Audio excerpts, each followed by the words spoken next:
Hello friends, good morning. కొన్నాళ్ళ కిందట నేను ఒకరి వాట్సాప్ స్టేటస్‌లో ఈ పోస్టర్ చూడడం జరిగింది. సో, అందులో హెడ్డింగ్ అయితే మాస్టర్ సివివి మాట అని ఉంది. 13 తప్పులు అని ఉంది. సో, సాధకులు ఈ క్రింది 13 తప్పులను వివేకించి అంటే ఆలోచించి విసర్జించవలెను అంటే వదిలేసేయాలి. మరి ఏంటవి అనేది చాలా బాగున్నాయి. మనందరికీ డే టు డే లైఫ్‌లో ఉపయోగపడేటట్టు ఉన్నాయి. సో, ఫస్ట్‌దొచ్చేసి ఆహ్, ఇతరుల తప్పులను ఎంచుట, మరి మంచి చెడులను నిర్ణయించుట.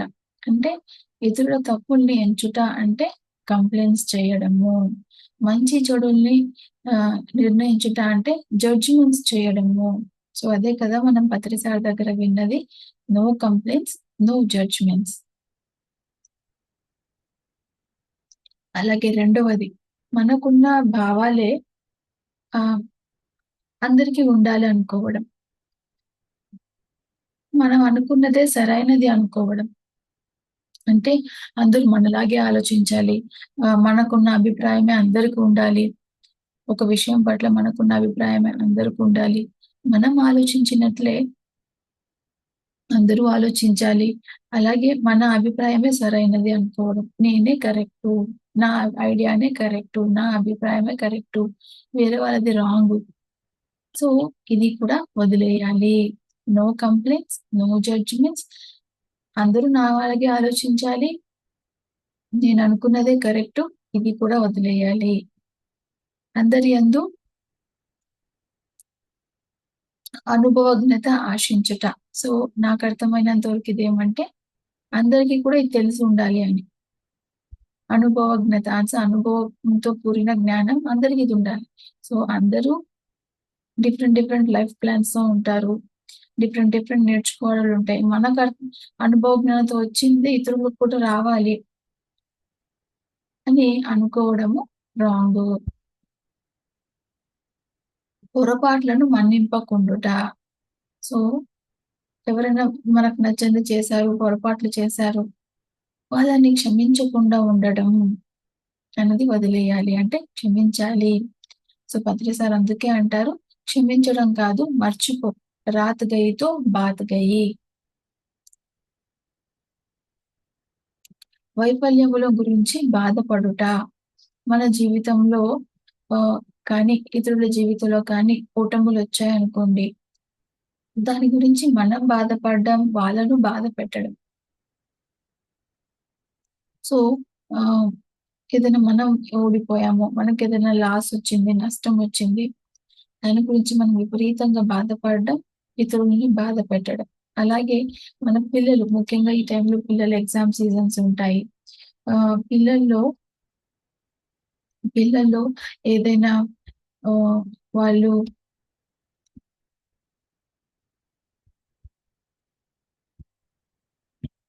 పిల్లల్లో ఏదైనా వాళ్ళు మార్క్స్ తెచ్చుకోలేదు, ఏదైనా ఎంట్రన్స్ ఎగ్జామ్‌లో రాలేదు. ఇలా ఎన్నో ఉంటాయి. సో, ఇలాంటి టైంలో మనము వాళ్ళని బాధ పెట్టిస్తూ ఉంటాం తల్లిదండ్రులుగా. అరే! తెచ్చుకోలేదా? ఇంకా ర్యాంక్ రాలేదు. మార్క్స్ తక్కువొచ్చాయి. ఇవన్నీ తల్లిదండ్రులు బాధ పెట్టడం. పిల్లల్ని బాధ పెట్టకుండా ఉండాలి. చిన్న విషయములను రాద్ధాంతం చేయడం. మనలో ఎనర్జీ తక్కువగా ఉంటే, మనలో జ్ఞానం అన్నది లేకపోతే, మనం చిన్న విషయానికి రాద్ధాంతం చేస్తాం. పెద్ద డిస్కషన్‌లు పెడతాం. అదంతా అవసరం లేదు. ధ్యానము, జ్ఞానము లేనప్పుడు అదే కరెక్ట్ అనుకుని దాని గురించి పెద్ద డిస్కషన్‌లు పెడుతూ ఉంటాము. అదే ధ్యానం, జ్ఞానం వచ్చిన తర్వాత అందులో అదెంత అసత్యమో మనకు తెలుస్తుంది. చిన్న విషయములను రాద్ధాంతం చేయకుండా ఉండాలి. మనకు చేతనైన సహాయం చేయకుండుట. సో, మనము డైలీ మన చుట్టూ ఎంతోమంది మనకు సహాయం అడుగుతారు. అంటే అందరికీ చేయాలని కాదు. ఒక వ్యక్తి స్థితిని బట్టి, అధీన స్థితిని బట్టి, వాళ్ళ పరిస్థితిని బట్టి మనం సాయం చేయగలిగేది ఉండి చేయకుండా ఉండడం. ముఖ్యంగా ఇంట్లో ఏజ్డ్ వాళ్ళుంటారు. వాళ్ళకి మన సహాయం అవసరం ఉంటుంది. కానీ మనం పట్టించుకోం. వాళ్ళకి సహాయం చేయకుండా ఉంటాం. అది తప్పు. చేయగలిగిన సహాయం చెయ్యాలి. ఇది కరెక్ట్. ఇతరులు చెప్పినది వివేకించకుండా యథాతథముగా తీసుకోవటం. సో, ఒకటి ఇక్కడ ఇంపార్టెంట్ పాయింట్ మనం గుర్తుంచుకోవడం అంటే, ఎదుటివాడి మాటలు దేన్ని బట్టి ఆధారం చేసుకుంటాయి? వాడి మానసిక స్థితిని బట్టి ఉంటాయి. వాడు ఎదిగిన ఆత్మ అయితే ఎండ్లెటెడ్ సోల్ అయితే ఖచ్చితంగా వాళ్ళ మాటల్ని పట్టుకోవాలి. లేదు ఒక మామూలు వ్యక్తి స్ట్రెస్‌లో ఉన్నాడు, టెన్షన్‌లో ఉన్నాడు, ఏం మాట్లాడాలో తెలీదు, టైమ్ పాస్ మాటలు మాట్లాడినాడు, ఎరుక లేకుండా మాట్లాడినాడు. అలాంటి వాళ్ళ మాటల్ని మనం అలా ఆహ్, ఆలోచించకుండా వాళ్ళట్లా అన్నారు, వాళ్ళిలా అన్నారు అని ఆహ్, వె ఆలోచించకుండా అట్లే అలాగే ఉన్నదున్నట్లు తీసుకోవడము. సో, మనలో ధ్యానము, జ్ఞానము, ఎరుక స్థితులు ఇవన్నీ ఉంటే, మనం ఎదుటి వాళ్ళ మాటల్ని ఎంతవరకు తీసుకోవాలో అంతవరకే తీసుకుంటాము. వాళ్ళు ఏదైనా దృష్టిలో ఏమైనా చేయండి. మనము అది పట్టించుకోం. వాళ్ళిష్టం అది. మనకేం సంబంధం లేదు అని మనం వదిలేస్తాం. దాన్ని మరు క్షణం కూడా మనం ఆలోచించం. నైన్త్‌ది మనకు సాధ్యపడనిది ఎవరికీ సాధ్యపడదు అనుకుంటా. మనకు సాధ్యపడదు. మనకొకటి కష్టం మనకు రాలేదు. ఇంకా ఇతరులకు లేదు మనకు రాదురా వదిలేయి అని చెప్పేయడం రాంగు. మూర్ఖత్వం. మనకు రాలేదంటే పర్లేదు. వేరే వాళ్ళకు రావచ్చేమో. సాధ్ సాధ్యపడొచ్చేమో. మనం దాంట్లో నోరు విప్పకూడదు. వాళ్ళొచ్చి ఒకవేళ అడిగితే నాకు రాలేదు.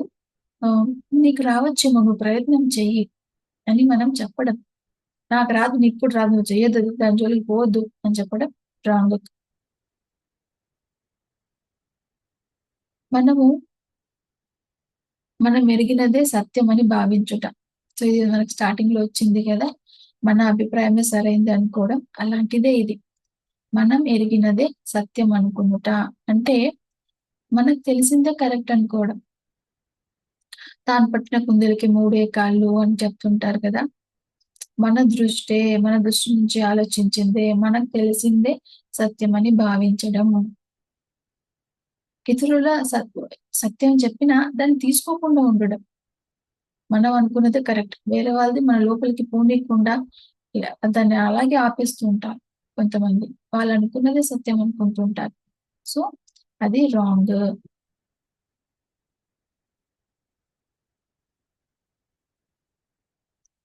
ఇంకోటి మనం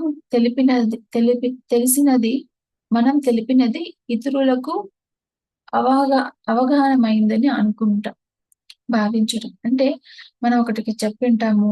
ఇప్పుడు ఇది ధ్యానం కాబట్టి ధ్యానం కాన్సెప్ట్ చెప్తుంటాము. మనకు తోచింది చెప్తుంటాము. మనము ధ్యానము ఎరుక లేకుండా అనుకోండి, మనకు తెలిసిన విషయము కక్కేసేస్తుంటాం. ఆహ్, ఎదుటి వాళ్ళకి అర్థమైందో లేదో ఆలోచించం. అర్థమైంటది అనేసుకొని అంటాం. సో, అందుకే పత్రి సార్ అంటారు, ఎదుటి వాళ్ళని బట్టి వాళ్ళకి అవసరమైన ఇన్ఫర్మేషన్ మన నోటి నుంచి రావాలి. మనకి తోచింది చెప్పేస్తాము. వాళ్ళకి అర్థమైంది అనేసుకుంటాము. అది కరెక్ట్ కాదు. వాళ్ళకి అర్థమైందా లేదా మనం తెలుసుకోవాలి. ముందు వాళ్ళకి కావాల్సిందే మన ద్వారా రావాలి. ఆ వచ్చినది వాళ్ళకి అర్థమైందా లేదా మనం తెలుసుకోవాలి. వాళ్ళ డౌట్స్ తెలుసుకోవాలి. వాళ్ళకి అర్థమైందే అనేసుకొని ఊరికే ఉండకూడదు. సో, 12థ్ యాంత్రిక జీవనమే క్రమశిక్షణ అని మోహపడుట. అంటే మన బిజీ లైఫే ఒక క్రమశిక్షణ అనుకోవడం. క్రమశిక్షణ అంటే మనకు మనం సెల్ఫ్ డిసిప్లిన్ ఇచ్చుకునేది. అంటే ఫ్రీ టైమ్‌లో కూడా మనం సమయాన్ని ఎలా సద్వినియోగపరుచుకుంటున్నాము. సెల్ఫ్ డిసిప్లిన్ అంటే ఒక ప్లాన్ యేసుకొని ఉంటాము. ఆ ప్లాన్‌ని మనము తూచ తప్పకుండా పాటించేసాము. సపోజు ఈరోజు హాలిడే ఉంది. ఈరోజు నేను ఏమేం చేయాలనుకుంటున్నాను అని ఒక ప్లాన్ యేసుకోవడం, ఆ ప్లాన్‌ని చేయడం సెల్ఫ్ డిసిప్లిన్. సమయాన్ని వృధా చేయకుండా మనం అనుకున్న దాన్ని మనం అది ఆ ప్లాన్నయినా అనుకున్న ప్లాన్నయినా పూర్తి చేయడము, లేదా మనం ఒక అనుకుని ఉంటాం. అనవసరంగా మాట్లాడకూడదము. అనవసరంగా ఫోను చూడకూడదనో, కొన్ని ప్రామిసెస్ మనం చేసుకుని ఉంటాం. కానీ టైమ్ బీయింగ్‌లో ఆ ప్రామిస్‌ని మర్చిపోయి మళ్ళీ ఇష్టం వచ్చినట్లు ఉంటాం. అది కాదు. అప్పుడు మనకు మనం ఇచ్చుకున్న ప్రామిస్‌ని గట్టిగా పట్టుకోవడం సెల్ఫ్ డిసిప్లిన్, క్రమశిక్షణ, స్వీయ క్రమశిక్షణ. యాంత్రిక జీవనమే క్రమశిక్షణ అనుకోవడం. అంటే ఇప్పుడు కొంతమంది లైఫ్ బిజీ షెడ్యూల్ ఉంటది. మార్నింగే లేవాలి, వంటలు చేయాలి, పిల్లలకి క్యారలు కట్టాలి, ఆఫీస్‌లకెళ్ళాలి. ఇది బిజీ లైఫే సెల్ఫ్ క్రమశిక్షణ అనుకుంటారు. సెల్ఫ్ డిసిప్లిన్ అనుకుంటారు. అక్కడ లైఫ్ మనల్ని బిజీ ఉంచుతా ఉంది. మనం బిజీగా మనల్ని మనం ఒక ప్లాన్ యేసుకొని ఉండట్లే. లైఫ్ డిమాండ్ చేసింది. పొద్దున్నే లేసి పిల్లలకి వంట చేయాల్సిందే. ఆఫీస్‌కెళ్ళి పని చేయాల్సిందే. అది లైఫ్ మనల్ని బిజీగా ఉంచుతా ఉంది. యాంత్రిక జీవితమే క్రమశిక్షణ కాదు. మనకు మనం ఓన్‌గా ఏదైనా ప్రామిసెస్ చేసుకుంటే అది పట్టుకొని ఉండడం సెల్ఫ్ డిసిప్లిన్, క్రమశిక్షణ. సో, యాంత్రిక జీవితమే క్రమశిక్షణ కాదు.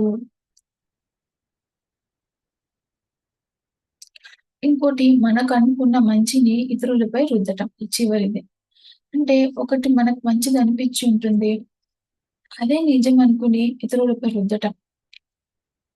లైక్ ఆహ్, సపోజ్ మనకొక ఆక్యుపేషన్ గొప్పగా అనిపించుంటుంది. ఒక వృత్తి మన వృత్తి మనకు గొప్పగా అనిపించుంటుంది. అందరూ కూడా ఆ వృత్తి నేర్చుకోవాలి.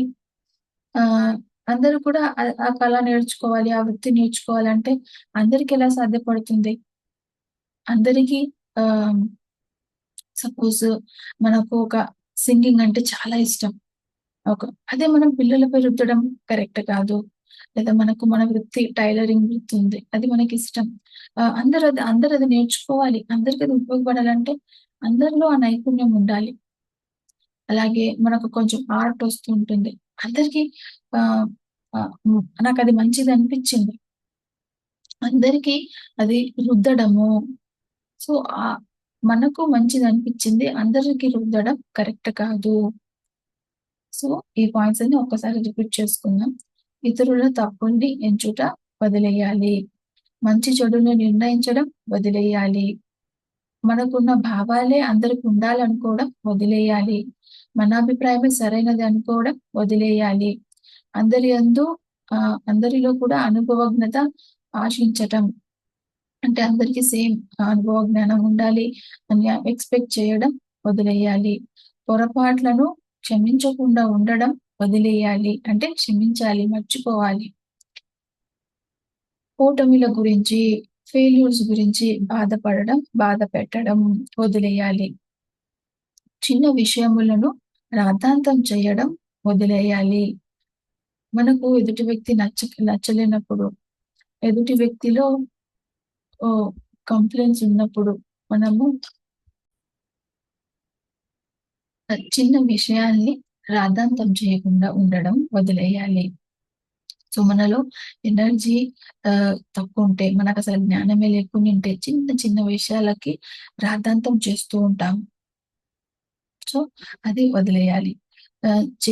చేతనైన సహాయం చేయకుండా ఉండడం వదిలేయాలి. అంటే అట్లా బద్ధకించకుండా మనకి చేతనంత సహాయాన్ని అందరికి ఖచ్చితంగా చెయ్యాలి.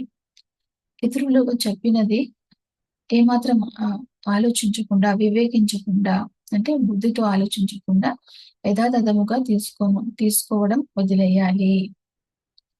మనకి సాధ్యపడింది ఎవరికీ సాధ్యపడదు అనుకోవడం వదిలేయాలి. మనమెరిగినదే సత్యమని భావించడం వదిలేయాలి. మనము తెలిసినది ఇతరులకు మనం చెప్పినది ఇతరులకి అర్థమైందనుకోవడం దాన్ని వదిలేయాలి. యాంత్రిక జీవితమే క్రమశిక్షణ ఆహ్, అనుకోవడం, మోహపడడం దాన్ని వదిలేయాలి. మనకు మన మన నీవనుకున్న మంచిని ఇతరులపై రుద్దడం వదిలేయాలి. సో, ఇది ఫ్రెండ్స్ అద్భుతంగా ఉన్నాయి కదా! మనకు రోజు ఉపయోగపడేటట్టు ఉన్నాయి. సో, అందరం ఇది విందాము. ధ్యానం చేద్దాము. ఇది చక్కగా విందాము. ఇది మనలో జీర్ణమైపోతుంది. మనకిది ఎప్పుడు గుర్తు వస్తూ ఉంటుంది. అప్పుడు మనం మరింత సరిగ్గా ఉంటాం. Thank you.